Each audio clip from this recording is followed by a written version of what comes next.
David's finally out of the cave of Adullam. This week we talk about how he needed to learn how to control his anger and how he gave that to God. So, let's talk about it.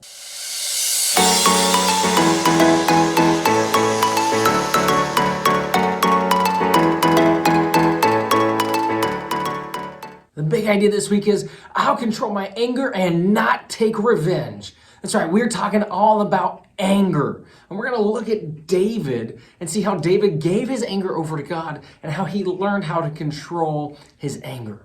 We're going to do that by looking at a passage of scripture found in 1 Samuel chapter 25, where David interacts with this man named Nabal. Nabal was an incredibly rich man. He had 3,000 goats and 3,000 sheep. Why did it matter that Nabal had 3,000 goats and 3,000 sheep? Because, baby, it was shearing time. Whenever it was time to shear sheep, there was this huge feast. And so David sent his men to tell Nabal, listen, we've been camped out near your flocks, and we've not harmed a single one. We've had the opportunity, but we've not done it out of the goodness of our hearts. In fact, we've protected your flocks. You shall not pass! So what we would like is, we know you're about to have this giant feast. Would you please send us some food? Listen, I get it. I don't like sharing food either. Who does? Sharing food is not exactly fun. I like to eat. I like food. I don't want to share it. I want to be able to eat the last of it, especially if it's off my plate. If I order something at a restaurant and you think that you need to take food off of my plate, you should have just ordered it. Nabal told David's servants, the ones that went on his behalf, no. No! No! No! No! No, we're not giving you food. Who do you think you are? There's no way I'm sharing food with you. And so the servants were just dumbfounded, and they went back to David. And it made David so angry that he was determined. He exclaimed, that's it. I'm gonna get revenge and I'm gonna take his life. Calm down. I like food as much as the next guy, but you're gonna kill someone over not getting food? I understand being frustrated when you're told no. But you're starting to, maybe cross into anger problem territory. Before David could act on his promise, the servant talked to Nabal's wife, Abigail.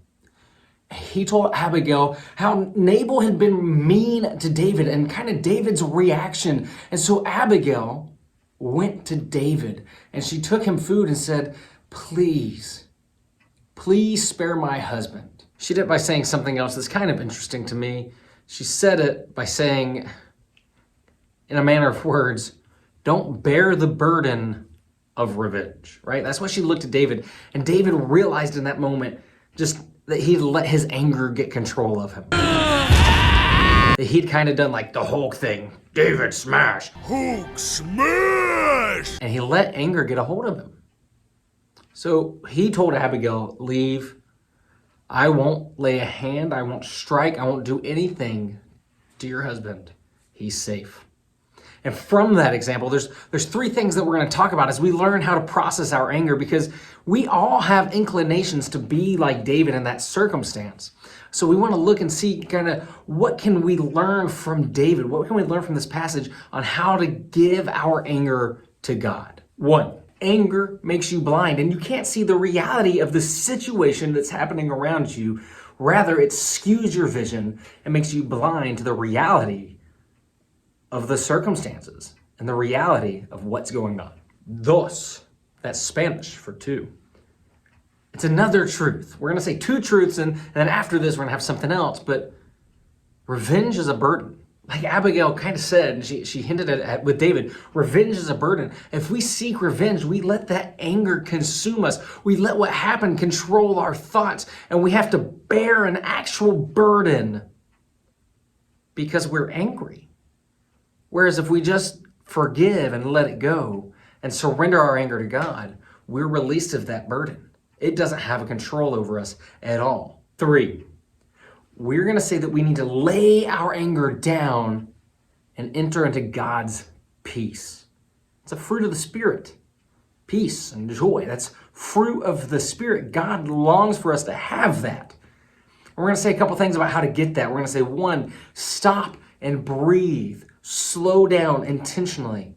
2, pray to God that He would help you with your anger.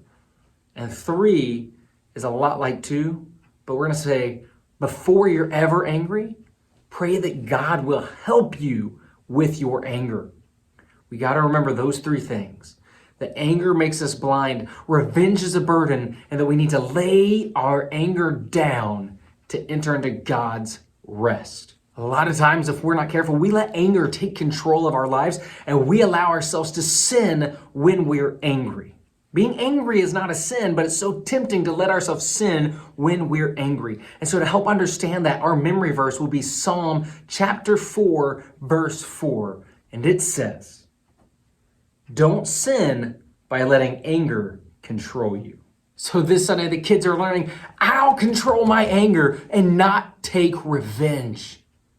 Such an important lesson as we learn that we are in control of our emotions, that our emotions aren't in control of us. And we're learning how to surrender our anger to God. And that comes by praying that God would take our anger. That not that He would take our anger, but He would help us to control our anger and not let us sin in our anger. Okay, that's what the kids are learning this Sunday. Please reach out to me if you have any questions or comment below. We're looking forward to it because this is such an important lesson, learning how to control our anger and not sinning in our anger. We love you so much. God bless you. Bye-bye.